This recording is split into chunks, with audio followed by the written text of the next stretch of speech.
हर हर महादेव मित्रांनो, आपण करत आहोत 12 ज्योतिर्लिंगाची यात्रा. तुम्ही रात्री पाहिला असून आपण कुठं झोपलो होतो आणि सकाळी उठलो, पुन्हा एकदा हॉटेलमध्ये गेलो, तिथल्या मालकाशी संवाद साधला आणि पाण्याने आंघोळ करण्यास घेतली.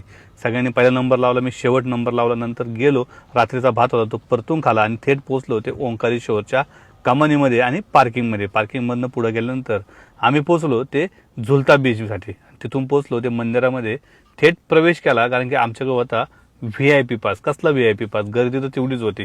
त्यामुळे तिथून वाट काढत गेलो आणि मस्तपैकी दर्शन घेतलं. आणि इथला उन्हाळा पाहून पहिला रस पिण्याची इच्छा आली, त्यामुळे रस पण घेतला.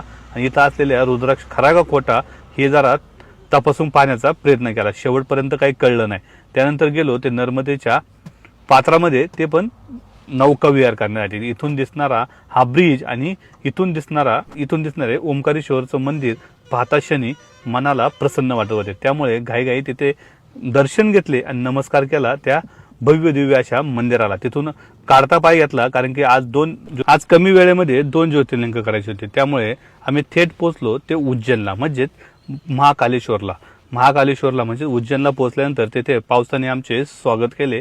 काही वेळ पाऊस बरसून गेल्यानंतर सगळीकडे शांतता आणि स्वच्छता झाली होती. त्यामुळे आम्ही डायरेक्ट मंदिराकडे गेलो आणि मंदिराचा परिसर माझ्यासाठी जरा नवीनच होता. त्यामुळे मंदिर परिसर खूप सुंदर आणि अख्ख्या माणसांनी गजबजलेला होता. थेट VIP पास असल्यामुळे डायरेक्ट मंदिरामध्ये पोहोचलो आणि काही सेल्फी काढून पुन्हा मंदिराच्या बाहेर येऊन काही फोटो सेशन केलं.